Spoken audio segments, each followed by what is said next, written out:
conforme tudo que eu te mostrar, segundo o modelo do tabernáculo e o modelo de todos os seus instrumentos, assim o fareis. Só até aí. Glória a Jesus. Meus irmãos, eu poderia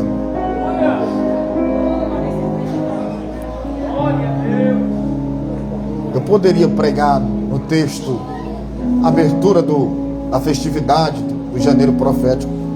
Porém, esses dias eu preguei dentro desse texto em outro congresso e eu descobri grandes coisas também dentro desse texto. Eu acredito que os demais pregadores vão debruçar nessa palavra. Mas Abacuque, eu descobri que ele foi o profeta que orou chorando por mortos. Abacuque é muito profundo. Quando você lê o capítulo 3, versículo 1, é Abacuque orando por forma de canto. Eu nunca tinha visto na minha vida alguém orar cantando por quem está morto. E Abacuque foi esse profeta que se destacou na Bíblia por essa prática de adoração. Porém, eu não vou me deter nisso. Eu quero pregar aquilo que Deus colocou no meu coração nessa tarde, enquanto eu meditava. E eu quero falar sobre o modelo que deve habitar. Esse aqui tá bom. Esse aqui tá. Será? Se tiver mais crente, esse aqui tá bem bom. Glória a Deus. Aleluia. Meu Deus, isso aqui tá mais crente mesmo. Esses microfones aqui são terríveis. Meus irmãos, eu quero falar isso, meu filho, me ajude, muito bem. O tabernáculo, seu modelo e o que deve habitar em primeiro lugar dentro dele. O capítulo 25 de Êxodo, ele vai falar para nós sobre o tabernáculo que vai ser levantado. E nesse tabernáculo tem modelo, tem regras e tem vontade. Vou repetir. No tabernáculo tem modelo, tem regras e tem vontade. O versículo de número 9, quem vai dizer, quem vai ditar essas regras é o próprio Deus. Assim tá bom, meu filho. O versículo 9 nos diz que conforme tudo que eu te mostrar, e esse termo hebraico é ra'á, que é examinar, inspecionar, perceber ou considerar. É Deus dizendo a Moisés: tu vai levantar um tabernáculo, porém tudo que vai ter no tabernáculo sou eu quem vou examinar para poder aprovar. Dito isso, se é Deus que toma a decisão no tabernáculo, para saber o que vai ter no tabernáculo, o que vai se colocar no tabernáculo, nós vamos perceber, dentro do versículo de número 10 ao 37, que há 23 vontades expressadas por Deus dentro do tabernáculo. Muito profundo, né? 23 vontades. Eu descobri no capítulo 25 de Êxodo que Deus, antes de Moisés levantar e instituir o tabernáculo, Deus vai expressar 23 vontades sobre o que haverá no tabernáculo, os desejos de Deus sobre o modelo e tudo que haveria no tabernáculo. Você quer ver como eu provo para você? Vamos abrir a Bíblia? Vamos estudar um pouco Bíblia? Todos os utensílios, detalhe muito importante, deveriam ser feitos e revestido de ouro puro. Primeira vontade de Deus: todos os utensílios deveriam ser revestidos de ouro puro. Então isso nos fala de realeza, de reino. Isso não nos fala de coisa podre ou coisa qualquer, fala de realeza e de reino. Então o primeiro detalhe que a gente observa no texto, que o que tem dentro do tabernáculo tem a ver com o reino, com o rei e com coisa celestial. Sim, biblicamente, todas as vezes que eu vejo na Bíblia ouro, eu entendo que isso tem a ver com Cristo, com o rei, com o soberano, com o leão da tribo de Judá. Agora bora lá. Primeira coisa que tem que ter no utensílio, versículo de número 11. Olha o que é que a Bíblia diz. Versículo 10. Em primeiro lugar, tem que ter, e farão uma arca de madeira de acácia, 2 côvados e meio, e será o seu comprimento, e 1 côvado e meio a sua largura, e 1 côvado e meio a sua altura. Aí olha o versículo 11. E a revestirás de ouro puro, por dentro e por fora. Detalhe, primeira coisa que tem que ter no tabernáculo é o quê? A arca. A prioridade de, após levantar o tabernáculo, o que tem que ter dentro da arca como prioridade e em primeiro lugar, diga arca, depois você vai entender, a arca tem que estar lá. Agora as 23 vontades que é expressadas por Deus. Versículo 10, e farão, primeira vontade. Versículo 11, e a revestirás, segunda vontade. Versículo 12, e fundirás, terceira vontade. Versículo 13, e farás varas de madeira, quarta vontade. Versículo 14, conta comigo, e colocarás, quinta vontade. Versículo 16, e colocarás, sexta é sétima, sexta vontade. Versículo 17, e farás, sétima vontade. Versículo 18, e farás, oitava vontade. Conta comigo. Versículo 19, e farás, nona vontade. Versículo 21, e colocarás, décima vontade. Versículo 23, e farás, décima primeira vontade. Versículo 24, e a revestirás, e de ouro puro, e lhe farás, décima segunda, décima terceira. Versículo 25, e lhes farás. Versículo 26, e lhe farás, já perdi a contagem. Versículo 28, e farás. Versículo 29, e farás. Versículo 29, parte B, e farás de ouro puro. Versículo 30, e colocarás. Versículo 31, e farás o candelabro. Versículo 35, e haverá um botão de baixo. Versículo 37, e lhe farás. Olha o tanto de vontade que Deus expressa dentro do texto sobre o tabernáculo. Aí vem crente da nossa geração dizer que na igreja pode viver de toda maneira. Vamos aprender Bíblia hoje. Não existe isso. Toda a ordem de Deus, todo projeto que Deus quer levantar, existem regras, existem doutrinas e existem meios para seguirmos. Deus expressou, eu contei 23, mas parece que eu me perdi na contagem em casa. É muito mais do que isso. Então percebemos que tem mais de 20 vontades de Deus expressada dentro desse texto. E em todas as vontades que Deus expressa, senhores e senhoras, Deus vai revelar um modelo daquilo que Ele quer. No versículo 10 e no versículo 11, a Bíblia diz que a primeira coisa que é colocada é a arca. E o que é que tem que ser revestido sobre a arca? Diga ouro.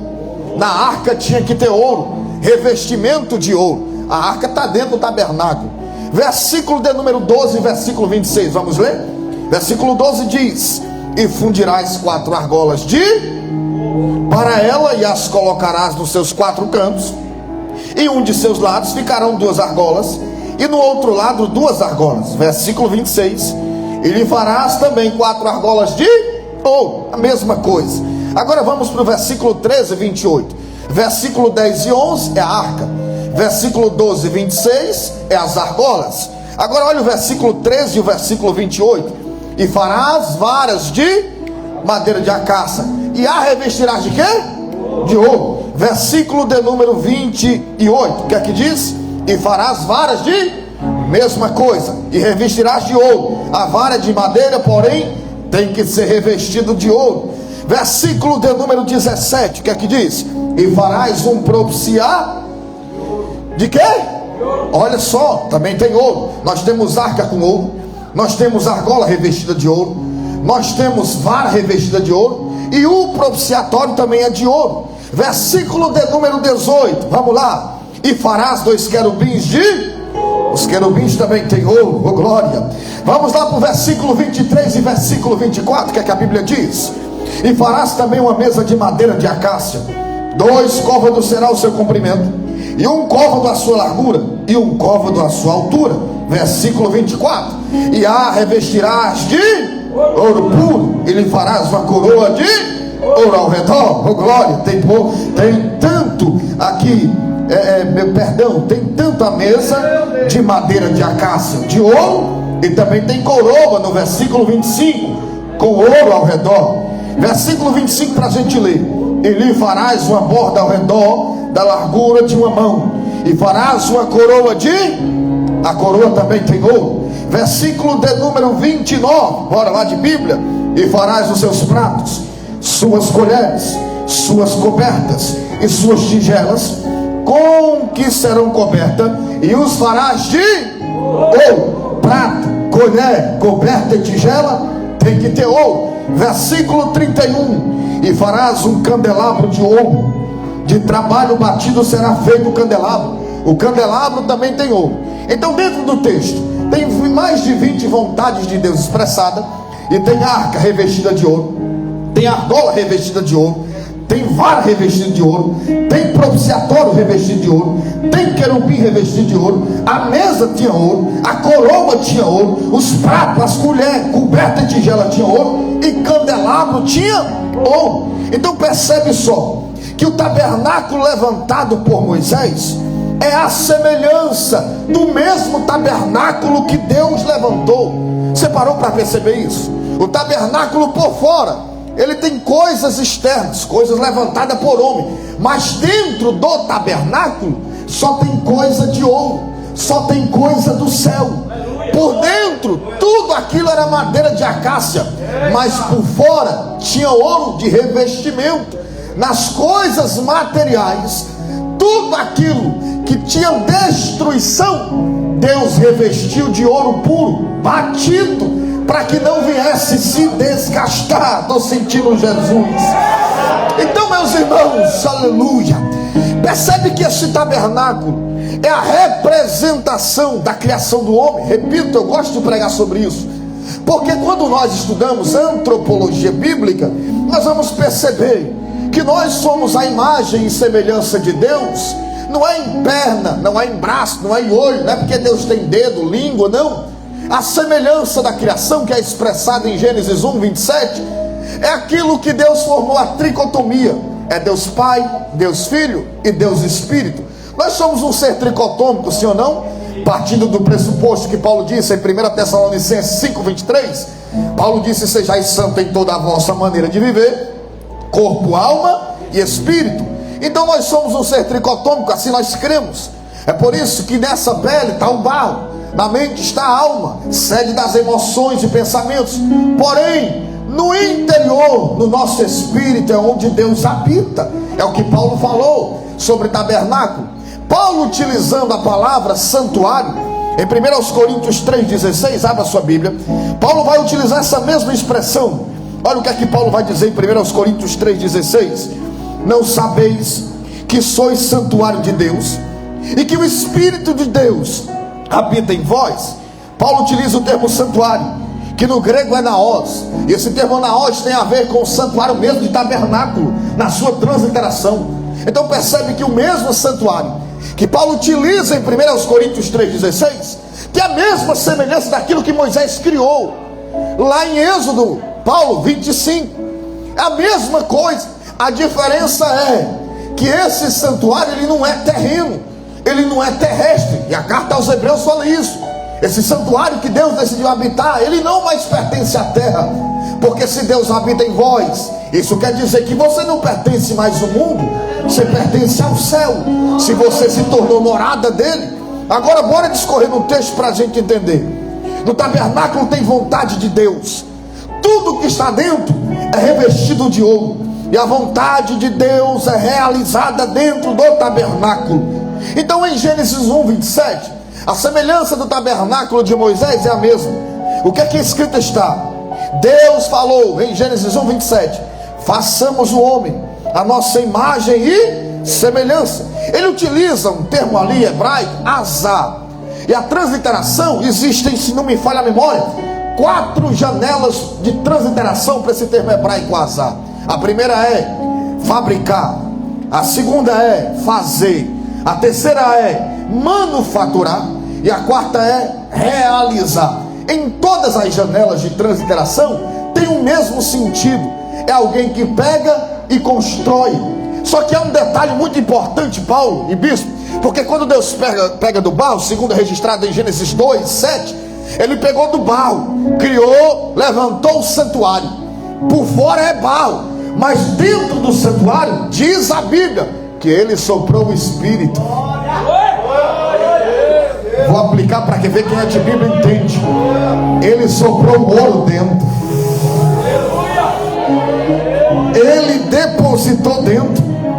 Então percebe que Deus fabrica do pó da terra o seu tabernáculo, segundo está registrado em Gênesis 2:7, utilizando esse termo hebraico, apá. Gênesis 2:7, Deus utiliza para pó da terra o termo hebraico apá. Sabe o que significa? É mais profundo ainda. Eu achei muito lindo isso, que só nos prova que nós não vale de nada. Aleluia. Que nós não é nada. O termo apá, Paulo, na significância da sua transliteração, significa terra seca, poeira, pó, cinza. Deus pegou do pior mesmo, do mais desgastado mesmo, daquele pó seco rachado do Nordeste, que você vê, chega, brilha no chão. Aí Deus pegou, jogou água, modelou, fabricou, manufaturou e disse: está bonitinho, vou botar ouro dentro.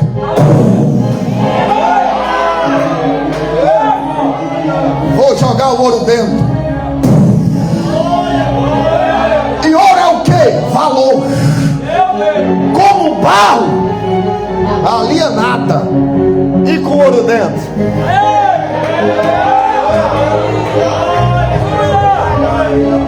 como barro, não prestava para nada. E com a presença por dentro, como barro, merecia nada. E com a presença por dentro. Vou aplicar para ver se a igreja entende, porque esse negócio está gostoso. Opa, bom. Dito isso, percebemos que todo o externo que Deus aplicou no seu tabernáculo, na parte externa, foi barro, mas no interno Deus observou que tinha cuidado de colocar. Aonde o povo pecador ficava no tabernáculo, do lado de fora, dentro de dentro só entrava sacerdote para ver o ouro, para pegar nos ouros. Do lado de fora o diabo pode até tocar, mexer. Agora dentro,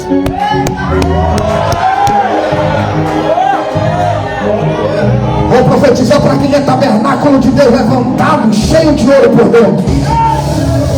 Vou profetizar de olhos abertos, porque do lado de fora qualquer infeliz pode tocar. Agora dentro, quem é cheio de Deus te maltrata por fora, mas por dentro. Eis o perigo da geração vaidosa. Eis o perigo da geração que gosta do espelho. Eis o perigo da geração que é preocupado com o cabelo. Porque qualquer coisinha que abate por fora já está tristinho, já está caindo, já está mesquinho. Agora quem é cheio de ouro por dentro, pode bater, bispo, pode maltratar, meu filho. É pisando e é Deus levantando. É maltratando e é Deus levantando. É machucando e é Deus levantando. E eu não vou demorar muito para entregar o que Jesus me disse nessa tarde, não. Quem é tabernáculo de Deus é cheio de ouro por dentro. Tabernáculo de Deus não expressa o que o céu lhe deu por fora, expressa o que tem dentro. Ah, rapaz, quem é tabernáculo de Deus não se preocupa com roupa bonita, não se preocupa com sapato igual do bispo, com cabelo igual do Paulo, com a gravata igual do Hudson, não. Quem é tabernáculo de Deus, cutuca ali não, meu filho.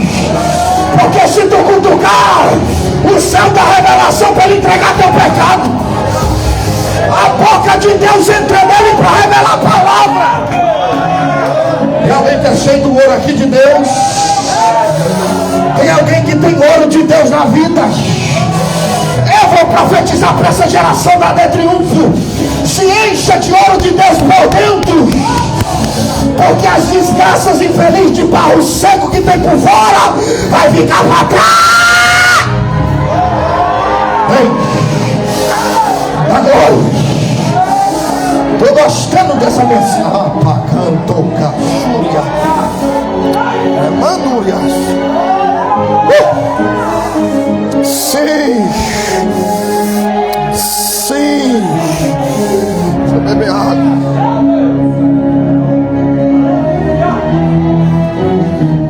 Aí no tabernáculo, dentro só tinha utensílio de ouro. E o que é isso? Repito, todas as vezes que falamos de tabernáculo, o tabernáculo de Moisés ele é transitório. Ele tem um início para ser levantado, mas também ele tem um início para ser derribado. E quando é que ele é derribado? Quando Deus para de aceitar suas ofertas. Isaías profetizou a queda desse tabernáculo.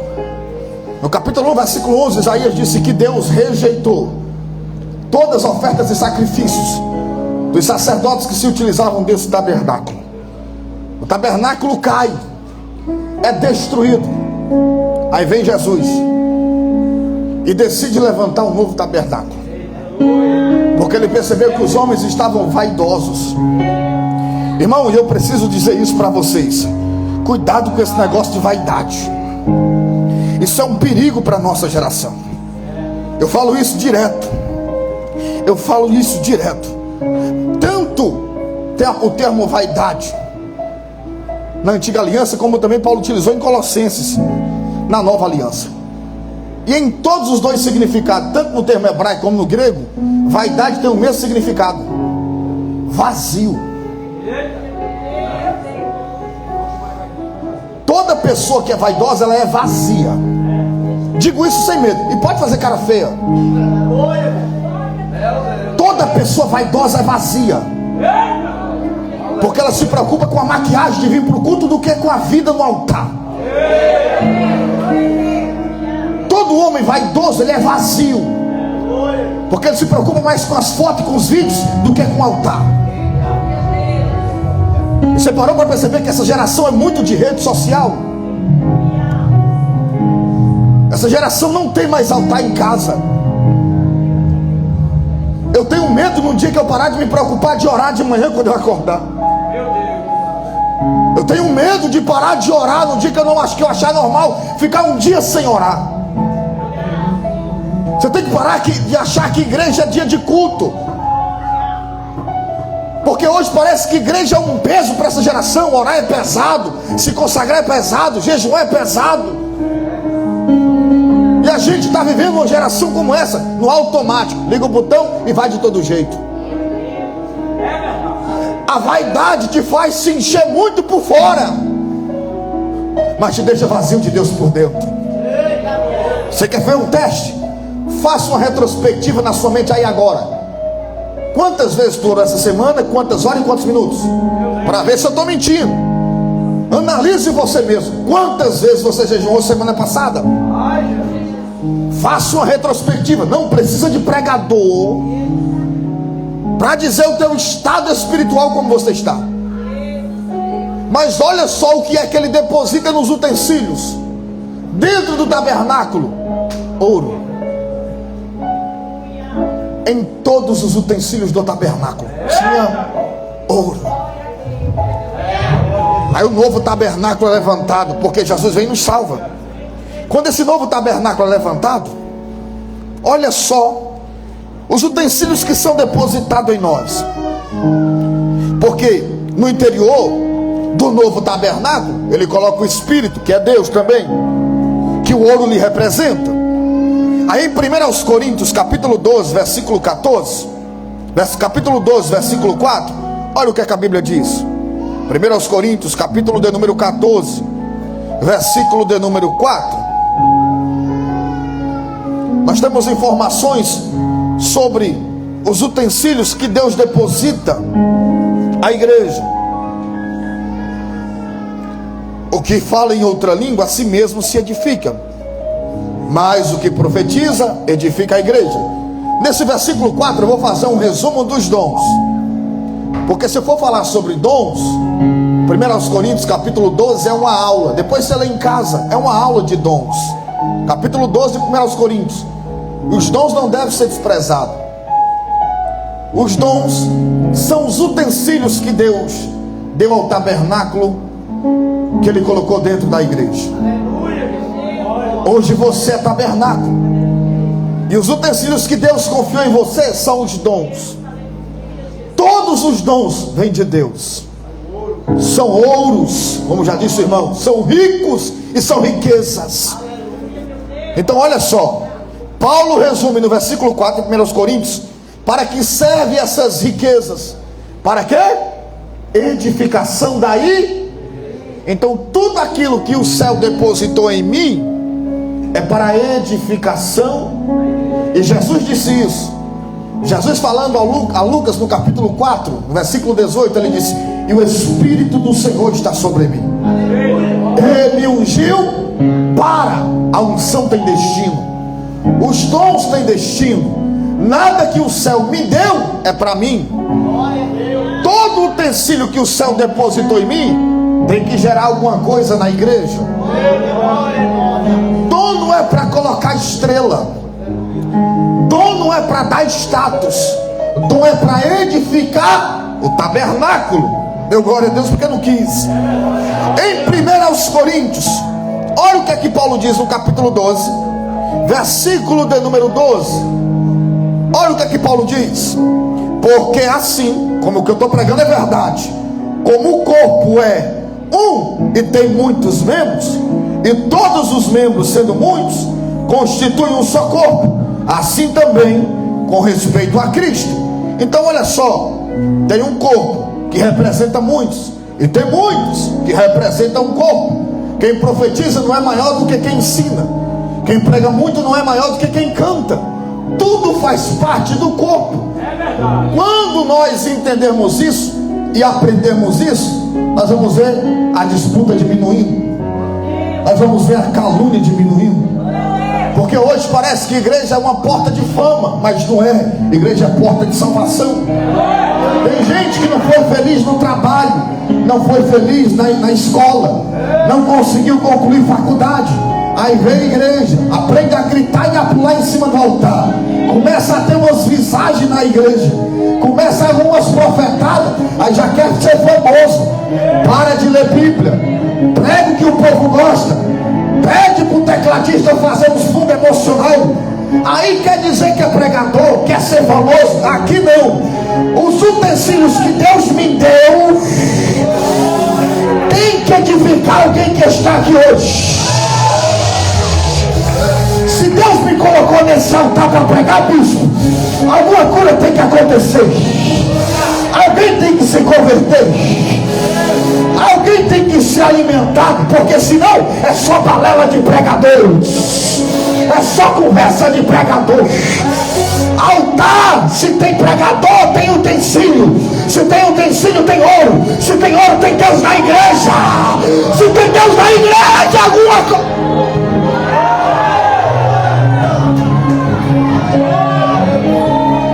O negócio vai pegar fogo. O negócio aqui vai pegar fogo. Você quer ver? 1 Coríntios capítulo 14, versículo de número 12. Olha o que é que Paulo diz para nós fecharmos o quebra-cabeça para ficar bem bonitinho. Assim também vós, visto que desejais dons espirituais, procurai progredir. Não é errado não, ter dom não, viu? Cresça mesmo, ore e peça, suba monte. Só que olha o que é que Paulo diz: procurais progredir para o quê? Quer dizer que Jesus vai me dar dom para me ficar famoso, é? É para mim ser estrela, é? É para quê? Tem gente que não merece nem subir em altar. Recebeu 2 oportunidades, cantora. Acha que é o bambambam da igreja. Só ele que tem que pregar. Só ele que tem que cantar. Que conversa, meu filho. Se o que tu tem não está servindo nem para a igreja, imagina dirá para nós. Pega o beco, procura tu canto. Porque o que não serve para a igreja não serve para mim, Paulo. Se o fulano está querendo trazer para si, não serve para a igreja. Mas se Jesus me colocou aqui hoje para edificar a tua vida, o Senhor vai me honrar, a porta vai se abrir, Deus vai levantar, Deus vai me levar, porque quando Ele vê que o meu ministério edifica a igreja, o interesse é para a igreja, aí Jesus vai me levantar. Vou falar uma verdade aqui, Paulo, você sabe muito bem disso. Bispo, tem muita gente que prega muito, sim ou não? Tem. Eu conheço, você conhece. Tem gente que é bomba, mas a pergunta que não quer calar: por que não está voando? Por que Deus não apresentou ainda para o Brasil? Por que ainda não foi na América? Já que são bons de status, de calendários de 30 dias. Porque tudo que eles querem não é para dar nada para a igreja. Até vieram do mundo, até tem testemunho forte. Só que depois chegou na igreja, que viu que esse negócio de igreja dá fama também, se perderam. Evacuaram. Perderam visão de Deus. E no tabernáculo que é de Deus, quem prevalece não é a minha vontade. No tabernáculo que é de Deus, quem prevalece, olha o capítulo 25 de novo de Êxodo. Você só não aprende Bíblia hoje se você não quiser. Mas se você for ser ruim mesmo, cabeça chata, fechada. Versículo de número 8: e me faça um santuário para que eu habite entre. No versículo 8 Deus quer que faça um santuário. Versículo 9: tem vontade, tem regras e tem modelo do santuário. Aí quando chega no versículo 10, quem é que vai entrar primeiro no santuário? Quem é? Quem? Então primeiro no santuário, o primeiro lugar é de quem? Arca representa o quê? O quê? Então quer dizer que quem em primeiro lugar não é meu, é da presença? Vou aplicar para quem é bom de Bíblia, ver se entende. Então todo santuário, todo tabernáculo que não tem presença, não é de Deus. Grita muito, mas não tem vida com Deus, não é de Deus. Canta muito, mas não tem arca, não tem presença, não é de Deus. Faz muito barulho, mas não tem presença, não é de Deus. Ministério, em primeiro lugar, não se levanta com grito e com pulo, se levanta com presença de Deus. Presença de Deus não é demonstrada por aquilo que eu prego e canto aqui. Quer ver como tem a ver com o tema do congresso? Abacuque diz, capítulo de número 3. Bora pro tema da festa? É noite de Bíblia, eu gosto de pregar a Bíblia. Quem não gosta pode ir para casa, não tem problema não. Olha o que é que está escrito em Abacuque, capítulo de número 3, versículo de número 2, quando ele utiliza o termo aviva. Esse termo ele é tão profundo, esse termo hebraico, que ele é, o seu significado é shayá, e a transliteração, ele possui mais de 7 janelas, e dentre elas, o que é que significa aviva, ou avivamento desse versículo 3, ou versículo 2, significa viver. Segundo, ter vida. Terceiro, permanecer vivo. Quarto, sustentar a vida. Quinto, viver prosperamente. Sexto, viver para sempre. Sétimo, reviver. Oitavo, estar vivo. Nono, ter a vida. E décimo, ter saúde recuperada. O avivamento que Abacuque pede aqui não tem nada a ver com fogo, com pulo e com grito. Tem a ver com crentes que estão doentes no meio da igreja, dando trabalho, estão se levantando agora para de fato servir a Jesus. Então o que é que precisa ter no tabernáculo? Vida, presença de Deus, para que nós possamos ter ministério. E nós estamos confundindo, muito obrigado meu filho, e nós estamos confundindo esse contexto. É por isso, senhores e senhoras, que nós estamos se perdendo em muitas fantasias que estão surgindo na igreja. E eu quero deixar um detalhe importante nessa noite sobre o tabernáculo. Nenhum tabernáculo pode ser levantado vazio. Todo tabernáculo deve seguir o modelo do primeiro que Deus levantou. O primeiro tabernáculo, Deus soprou nas narinas o fôlego de vida. No segundo tabernáculo, Deus colocou a arca como presença, representação da vida que havia lá dentro, a vida de Deus. Então, detalhe importante: nenhum tabernáculo pode ser levantado vazio. Segundo detalhe: todo tabernáculo, os seus utensílios têm que ser de ouro, as suas obras têm que ser provadas, as suas obras têm que ser aprovadas, e toda arca precisa ter presença e precisa ter dom. E a primeira coisa a ser colocada no tabernáculo, repito, foi a arca, a presença de Deus. Agora bora para a igreja, para a gente aprender. Você está pensando que na igreja não tem requisitos? Tem sim. Os requisitos ainda são os mesmos do modelo da arca. Abra sua Bíblia em Atos capítulo 6, versículo de número 3. Eu vou ler aqui. O menino vai colocar aqui 3, versículo 3. Escolheis, pois, irmãos dentre vós, 7 homens de boa reputação, cheios do Espírito Santo e de sabedoria, aos quais constituamos sobre esta necessidade. Bora, vai.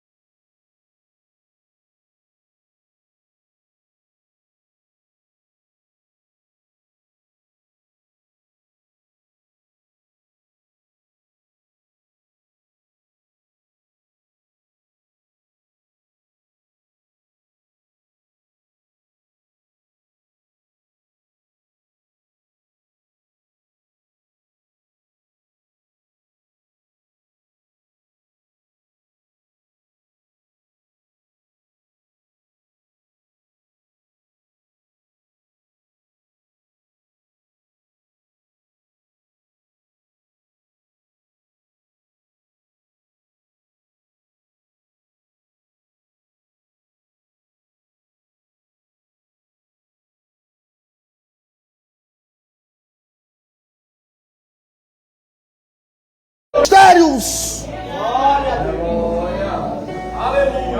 Ministério tem que ter vida. E a nossa geração está vivendo assim, Paulo. Quer levantar ministério útil, mas não tem presença.